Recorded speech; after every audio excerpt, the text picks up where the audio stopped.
एक गांव में औरतों की चोटी काटने की घटना होने लगी थी। जैसे ही रात होती, एक चुड़ैल अपने हाथ में खंजर लेकर आती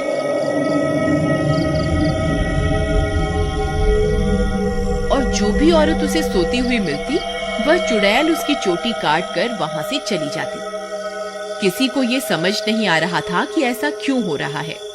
फिर एक दिन, अरे भगवान, अपने बालों को छुपा कर रखो। पूरे गांव में चोटी काटने की घटना बढ़ती ही जा रही है। कहीं उस चुड़ैल की नजर तुम्हारे लंबे बालों पे चली गई तो वो तुम्हारी चोटी काट कर ले जाएगी। अजी, आपको घबराने की कोई जरूरत नहीं है। किसी चुड़ैल की इतनी हिम्मत कहाँ कि वो मेरी चोटी को हाथ भी लगा सके। अच्छा, ये बात है। जैसी तुम्हारी मर्जी। मेरा काम था तुम्हें होशियार करना। अगर चोटी कट गई तो फिर मेरे पास रोते हुए मत आना। इतना बोलकर भीमा वहाँ से चला जाता है। फिर रात होने पर वह चोटी काटने वाली चुड़ैल फिर से गांव में आती है। वह अपने शिकार को इधर उधर ढूंढ रही होती है। तभी उसे एक घर की खिड़की से एक औरत सोती हुई दिखाई देती है। वह चुड़ैल उस घर में घुस जाती है और उस औरत की चोटी काट लेती है। जैसे ही औरत की चोटी कटती है, उसकी नींद खुल जाती है। हे भगवान, ये चुड़ैल अंदर कैसे आ गई? हाय, मेरी चोटी कहाँ गई? अरे मर गई रे, इसने तो मेरी चोटी काट ली। तभी वह चुड़ैल उसकी चोटी को लेकर वहाँ से उड़ जाती है। तभी वह औरत उसका पीछा करती है, लेकिन वह चुड़ैल अंधेरे में कहीं गायब हो जाती है। तभी उसका पति भी उसके पीछे पीछे वहाँ आ जाता है। क्या हुआ मीना, तुम अचानक इतनी रात को यहाँ क्यों भाग कर आ गई? देखिए ना, इस चुड़ैल ने मेरी चोटी ही काट दी और न जाने अंधेरे में कहाँ गायब हो गई है। हे भगवान, ये क्या हो गया? तुम तो ठीक हो ना? उसने तुम्हें तो कोई नुकसान नहीं पहुँचाया ना? फिर वे दोनों उदास मन से वापस अपने घर आ जाते हैं।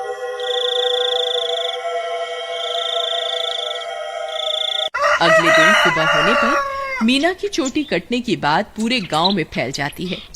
सब लोग उस चुड़ैल के बारे में बातें कर रहे होते हैं। फिर भीमा को अपनी पत्नी की फिक्र होती है, तो वह अपने घर की ओर चल देता है। घर पहुंचकर वह अपनी पत्नी के कमरे में जाता है तो देखता है कि उसकी पत्नी अपने बालों को संवार रही होती है। अरे सुमन, तुम्हें पता चला? कल रात को मेरे दोस्त मोहन की पत्नी की चोटी उस चुड़ैल ने काट ली। मुझे तो तुम्हारे लिए बहुत डर लग रहा है, कहीं वो चुड़ैल यहाँ ना आ जाए। अजी, हमें घबराने की कोई जरूरत नहीं। आप डरिए मत, मुझे कुछ नहीं होगा। सुमन, तुम्हारे बाल तो दिन ब दिन लंबे ही होते जा रहे हैं। पहले तो ये इतनी तेजी से नहीं बढ़ रहे थे। ये अचानक से इन्हें क्या हो गया? अजी, मैं अब अपने बालों की कुछ ज्यादा ही देखभाल कर रही हूँ ना, इसलिए। ठीक है, ठीक है, तुम अपना ख्याल रखा करो। मैं अपने दोस्त मोहन से मिलकर आता हूँ।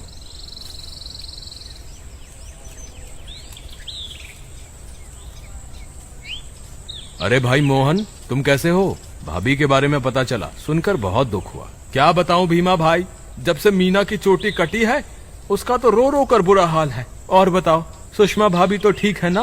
अब तुम्हें भाभी का बहुत ज्यादा ख्याल रखना होगा, कहीं चुड़ैल उन्हें अपना अगला शिकार न बना ले। तुम सही कहते हो भाई, मुझे भी बहुत फिक्र हो रही है। ठीक है, अब मैं चलता हूँ। तुम अपना और मीना का ध्यान रखना। फिर इतना बोलकर भीमा वापस अपने घर आ जाता है।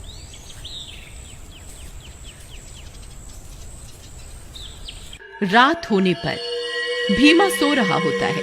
अचानक उसे चीख सुनाई देती है। उसकी नींद खुल जाती है। वह इधर उधर देखने लगता है। सुमन कमरे में नहीं होती। वह बहुत डर जाता है। सुमन, कहाँ हो तुम? सुमन, कहाँ हो तुम? अरे मैं तो लुट गई, बर्बाद हो गई। ये चुड़ैल तो मेरी चोटी काट कर ले गई। हाय, मैं तो लुट गई। अरे, ये किसकी आवाज है? लगता है चुड़ैल ने फिर से किसी औरत पर हमला कर दिया है। मुझे बाहर जाकर देखना होगा। फिर वह भागकर बाहर जाता है और देखता है कि बाहर कुछ गांव वाले खड़े होते हैं। वह उनके पास जाता है। क्या हुआ भाई? ये चीख पुकार कैसी थी? क्या हुआ? सब ठीक तो है ना? नहीं भाई, अभी अभी चुड़ैल इस बेचारी की चोटी काटकर अंधेरे में गायब हो गई। हे भगवान, सुमन तुम कहाँ हो? मुझे वापस घर जाना चाहिए।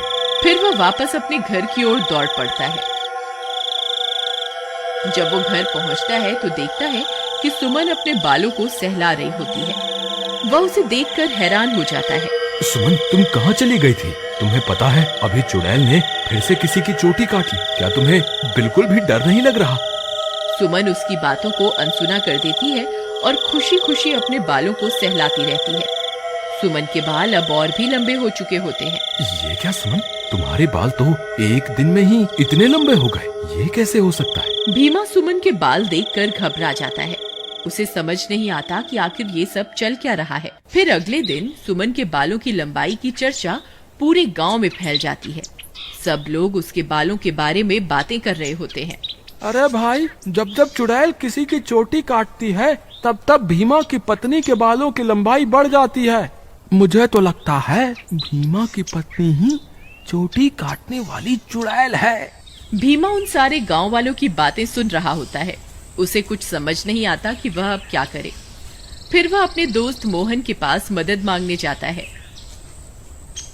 मोहन भाई, मुझे लगता है सुमन ही चुड़ैल है जो गांव में सबकी चोटी काट रही है। तुम ऐसा क्यों कह रहे हो भाई? भाई, जब जब किसी की चोटी कटती है तब तब सुमन की बालों की लंबाई बढ़ जाती है। और कल जब चुड़ैल का हमला हुआ तब सुमन अपने बिस्तर पर भी नहीं थी, फिर अचानक पता नहीं कहां से आ गई। अगर ऐसा है तो हमें कुछ ना कुछ करना होगा। तुम आज रात को सोने का नाटक करना, फिर जैसे ही भाभी घर से निकले तुम उसका पीछा करना, तब दूध का दूध और पानी का पानी हो जाएगा। मोहन भाई, तुम भी मेरे साथ मेरे घर चलो, तुम वहीं छुप जाना, फिर हम इसे रंगे हाथों पकड़ेंगे। ठीक है, चलो फिर।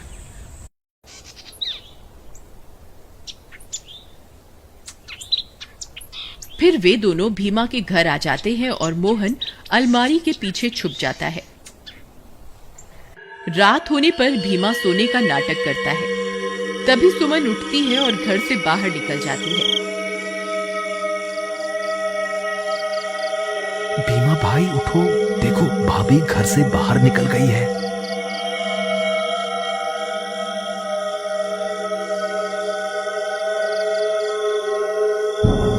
सुमन थोड़ी दूर जाते ही चुड़ैल में बदल जाती है और अपने शिकार की तलाश करने लगती है। भीमा और मोहन की आंखें फटी की फटी रह जाती हैं। भीमा भाई, तुम्हारा शक सही निकला, तुम्हारी बीवी तो चुड़ैल निकली। मोहन भाई, अब क्या करें? ये जरूर अपने शिकार की तलाश में निकली होगी। अगर हमने इसे नहीं रोका तो आज ये फिर से किसी की चोटी काट लेगी। लेकिन भीमा भाई, भाभी सबकी चोटियां क्यों काट रही है? मुझे क्या पता भाई, जब तू अपनी भाभी से मिलेगा तो पूछ लियो। चलो इसका पीछा करते हैं। थोड़ी दूर उसका पीछा करने पर चुड़ैल एक जगह पर रुक जाती है। फिर वह इधर उधर अपने शिकार की तलाश करने लगती है।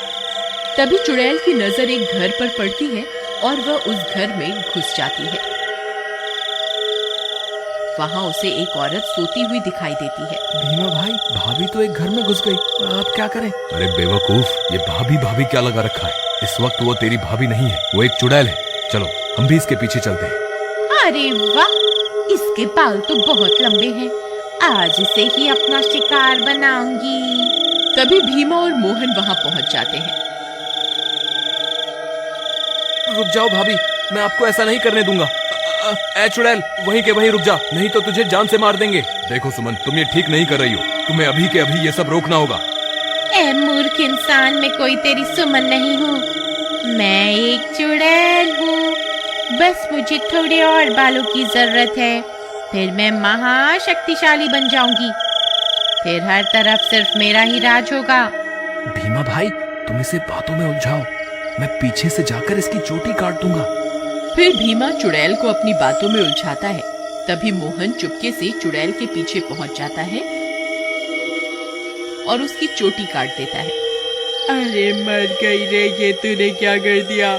मेरे सारे कराए पर पानी फेर दिया। चोटी कटते ही चुड़ैल की सारी शक्तियां खत्म हो जाती हैं और सुमन चुड़ैल के चंगुल से आजाद हो जाती है। अरे भाभी, आप वापस आ गई? मोहन भैया, आपका बहुत बहुत धन्यवाद। आपकी वजह से मुझे इस चुड़ैल से मुक्ति मिल गई। भीमा भी अपनी पत्नी को वापस पाकर खुश हो जाता है और वे दोनों फिर से एक साथ रहने लगते हैं। इस तरह गांव वालों को चोटी काटने वाली चुड़ैल से छुटकारा मिल जाता है और सब गांव वाले हंसी खुशी रहने लगते हैं।